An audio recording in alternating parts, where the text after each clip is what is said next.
নমস্কার, আদাব। আজকে আমরা যে প্রবলেম নিয়ে আলোচনা করব সেটা হচ্ছে যে ডিফিকাল্টি 1013 এর একটা খুবই গুরুত্বপূর্ণ প্রবলেম। কেন গুরুত্বপূর্ণ? কজ এখানের মধ্যে বাইনারি যে সংখ্যা আছে, যে বাইনারি সংখ্যা দিয়ে যে একটা অ্যারে রিপ্রেজেন্টেশন হয়, সেই অ্যারে রিপ্রেজেন্টেশন থেকে আমরা দেখব যে সেটার এক্সিস্টিং অ্যারে, অর্থাৎ কোনো একটা অ্যারে যদি আগে এক্সিস্ট করে কিনা বা করেছে কিনা বা করবে কিনা, জিনিসটা কি হ্যাঁ পসিবল নাকি ইম্পসিবল। সো এটাই নিয়ে আজকে প্রবলেমটা। সো আমরা প্রবলেমের দিকে যাই। প্রবলেমটাতে বলা হচ্ছে যে অ্যাডজেসেন্ট সাম প্যারিটি, মানে প্যারিটি বিট, যেটা আমরা যারা এইচএসসি তে আছে তারা হয়তো বুঝবে যে প্যারিটি বিট কি জিনিস, ক্যারি বিট কি জিনিস, সাম ক্যারি প্যারিটি। ওকে, সো বলা হচ্ছে shape has an array of length n. shape shape forms a binary array b of length n using the parity of sums of adjacent element in A. Formally, b of I is equal to a of I plus a of I plus 1, where mod 2 and এটার কিছু একটা length দেওয়া আছে যেটা হচ্ছে আপনার 1 থেকে শুরু করে i এর যেটা ভ্যালু রেঞ্জ হচ্ছে সেটা হচ্ছে n minus 1 পর্যন্ত। সিমিলারলি আরেকটা অ্যারো হচ্ছে সেটা হচ্ছে b of n, সেই অ্যারেটার সেটা হচ্ছে a of n থেকে a of 1 পর্যন্ত। মানে এই জিনিসটা হচ্ছে আমরা যদি বলি, যারা এই মুহূর্তে এই জায়গাটাকে যারা ধরতে পারবে, মানে এই যে পয়েন্টে যারা ধরতে পারবে তারাই মূলত এই প্রবলেমটা বুঝে ফেলতে পারবে খুব দ্রুতই। সো বলা হচ্ছে যে here x mod y denotes the remainder obtained when x is divided by y. আচ্ছা, প্রবলেমটাতে কি বলা হয়েছে মেইনলি আমাকে জানতে হবে। জানার আগে আমরা দেখতে হবে আসলে এটার এই যে ইনপুট এবং আউটপুট স্যাম্পল আছে, এই ইনপুট এবং আউটপুট স্যাম্পল গুলো আসলে কাজ কেমনে করতেছে, এই জিনিসটা যদি আমরা একটা ড্রাফটে দেখে ফেলি তাহলে হয়তো আমরা জিনিসটা বুঝতে পারবো আশা করি। সো আমরা ড্রাফটে যাই। আচ্ছা, আমার এখানে মেইনলি বলা হচ্ছে আমার একটা অ্যারে দেওয়া আছে। ঠিক আছে, আমার একটা এরে দেওয়া থাকবে এবং সেই এরে থেকে আমায় কি করতে হবে, আরেকটা এরে বাইর করতে হবে যে এরেটা আদৌ এই প্রবলেমের মধ্যে এক্সিস্ট করে কিনা। যদি এক্সিস্ট করে তাহলে এর মতো আমার আনসার থাকবে ইয়েস, আর যদি এক্সিস্ট না করে তাহলে আনসার থাকবে নো। এখন এই জিনিসটা আমরা কেন সহজে বুঝতে পারি, তার জন্য আমাকে জানতে হবে যে এটা কেমনে আমি করব, আমার স্টেপটা জানতে হবে অবভিয়াসলি। সো আমি যদি বলি যে এটা হচ্ছে করা সিস্টেমটা, আমি একটা অ্যারে নিলাম। ধরেন এটা হচ্ছে যে অ্যারেটা এখানে দেওয়া নাই, আর এটা আরেকটা অ্যারে নিলাম যেটা বর্তমানে এখানে দেওয়া আছে, এরকম একটি অ্যারে। ধরলাম এই অ্যারেটা হচ্ছে আপনার বি, অ্যারে বি, আর এটা হচ্ছে অ্যারে এ।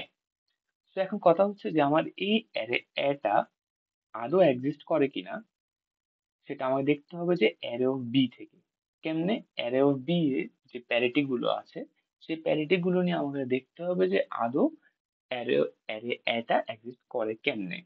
সো আমি যদি যে কোনো একটা প্রবলেমের একটা সলিউশন নিই, লাইক 1010 কে নিই, তবে কি দাঁড়ায় আসলে দেখা যাক। সো 1010 আসলে এটা কোন অ্যারে? এটা অবশ্যই আমাদের বি অফ অ্যারে। কেন বি অফ আমি বলি, আমাদের এই যে অ্যারেটা দেখা যাচ্ছে না, এই অ্যারের মধ্যে আমি যদি বলি এটা হচ্ছে ইন্ডেক্স কত থেকে, আমি ধরি 1 থেকে ধরি, 1 2 3 4 5।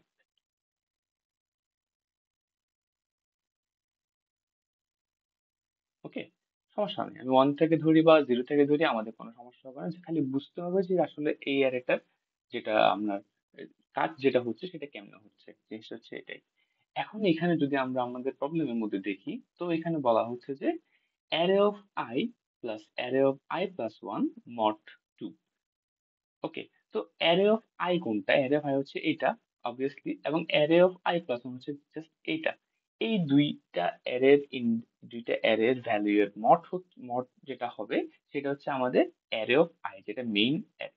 আর সেকেন্ডারি অ্যারেটা হচ্ছে আমার array of n তম, অর্থাৎ এই 5 থেকে গিয়ে এই অ্যারেটা যেই আমরা রেঞ্জে যাবে, যে লাস্ট রেঞ্জ যেটা আমরা দেখেছি এখানের মধ্যে, এই যে লাস্ট রেঞ্জ যেটা আছে, ওই লাস্ট রেঞ্জে যাওয়া পর্যন্ত যতগুলা প্রবলেম এখানে হবে, যতগুলা ক্যালকুলেশন হবে, সবগুলাকে নেওয়ার পরে ওইটা নেওয়ার যে সংখ্যা থাকবে, অর্থাৎ অ্যারে অফ এন থাকবে, ওই array of N plus array of one তম, যেটা যেটা ইন্ডেক্স থাকবে, যে ইন্ডেক্সের যে ভ্যালুটা থাকবে, ওই ভ্যালুটার মড হচ্ছে যে আমার বি বি অ্যারে।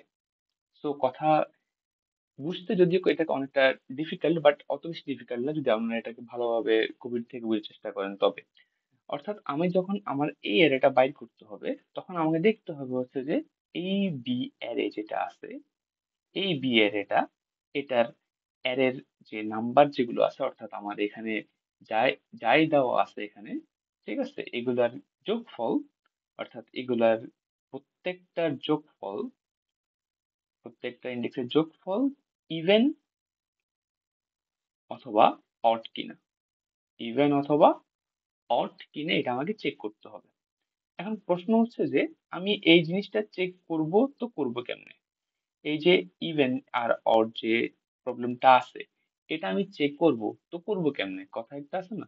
সো আমি যদি এই এক্সিস্টিং অ্যারে, যে অ্যারেটা আমি এখনো জানি না, অর্থাৎ এই পুরো অ্যারে যেটা আমি এতক্ষণ ধরে যেটা বললাম, যে অ্যারেটা যেটার সম্পর্কে আমার কোনো আইডিয়া নাই, সো এটা বের করার জন্য খুবই সহজ একটা সিম্পল এখানে কাজ হচ্ছে যে আমার প্রতিটা ইভেন এবং অড যে পার্টটা থাকবে সেটা বের করা। কেমনে বের করব সেটা?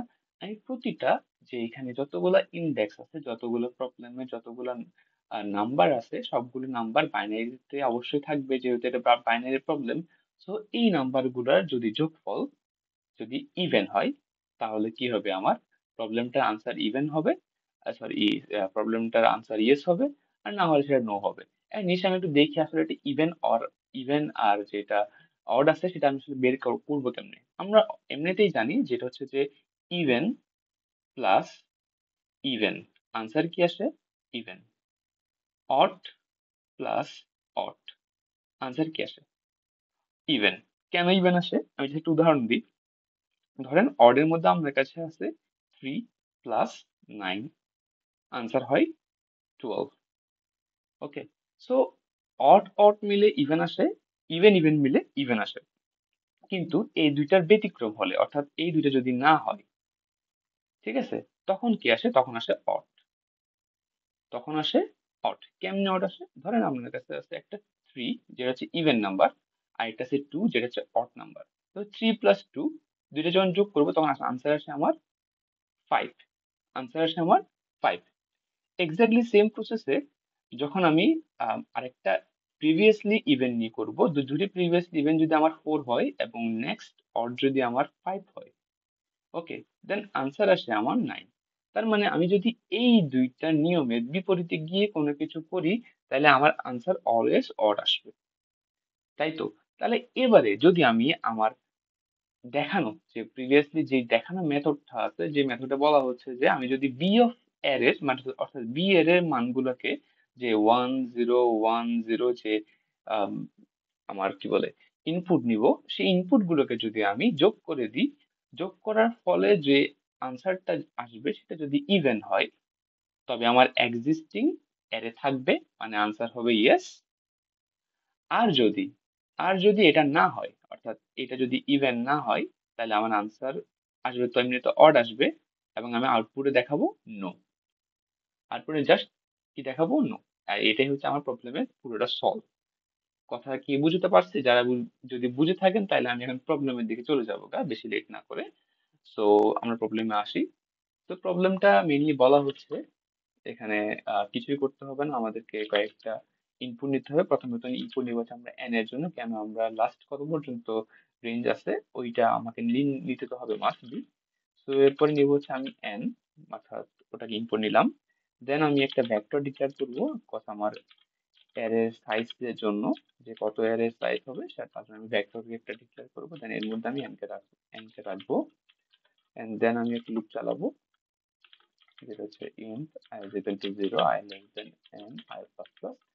তবে এখানে অনেকে বলতে পারেন যে আপনি তো এইখানের মধ্যে 1 থেকে কাউন্ট করতেছেন, সো এখানের মধ্যে কেন করছেন, এটা আমি বুঝে সুবিধার্থে করছি। অ্যারে কে ম্যাক্সিমাম, অ্যারে কে আমি যদি ডিএসএন মানে ডিএসএ যদি না থাকে, তাহলে অ্যারে কে আপনি 0 থেকে ধরলে বেটার, কজ এটা আপনার ক্যালকুলেশনের সুবিধা হয় বেশি।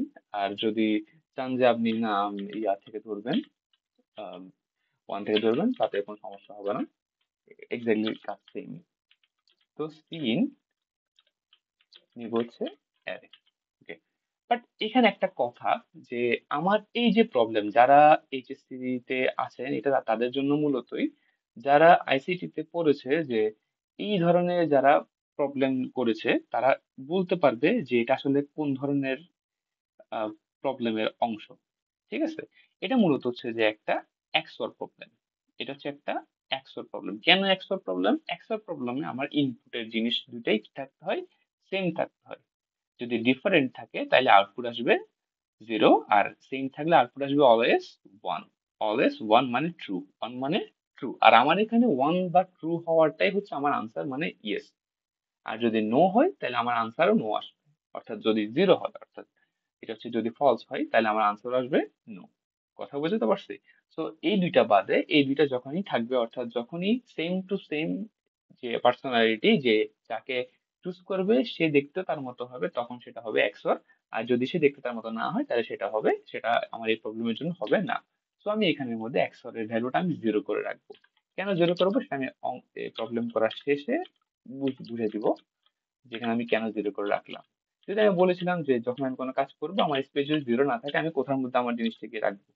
তো এবার আমি এক্সর এর মধ্যে কি করব, খালি ভ্যালু গুলো যোগ করতে থাকবো যাতে আমার আহ, ভিতরে যে জিনিসটা কি জমা হয়। এরপর আমি চেক করবো হচ্ছে যে ইফ এক্সর, যদি এক্সর এর ফুল ভ্যালুটা মানে সাম অফ এক্সর ভ্যালুটা যদি 0 এর সমান হয় তাহলে আমার আনসার দেখাবে হচ্ছে যে ইয়েস, সরি, আনসার দেখাবে হচ্ছে ইয়েস। আর যদি না হয় তাহলে আমার আনসার দেখাবে নো। সো এখন আমরা রান করব।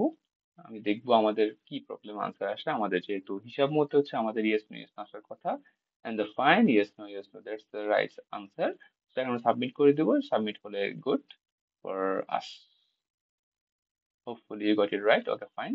সো এটা হচ্ছে আজকের ভিডিও। আমি বলবো হচ্ছে যে ভালো মতো এই লাস্টের পার্টটা হয়তো ফার্স্টের পার্ট নিয়ে অনেকে ঝামেলা থাকতে পারে যে এটা কেমনে কি বুঝেছে না বুঝেছে, বাট লাস্টের পার্ট যখন আমি বলতেছি যে একশোদের যে জিনিসটা, এই জিনিসটা হচ্ছে এটা বোঝার মেইন পার্টটা। ওটা বুঝতে পারলে বাকি কোনো কিছু দেখা লাগবে না, প্রবলেম কেমনেতে মেমোরিতে সেভ হয়ে যাবে। ঠিক আছে, আজকের মতো এটাই। যদি প্রবলেম সমস্যা থাকে কোনো কমেন্টে জানানোর জন্য বলছি। ধন্যবাদ সবাইকে।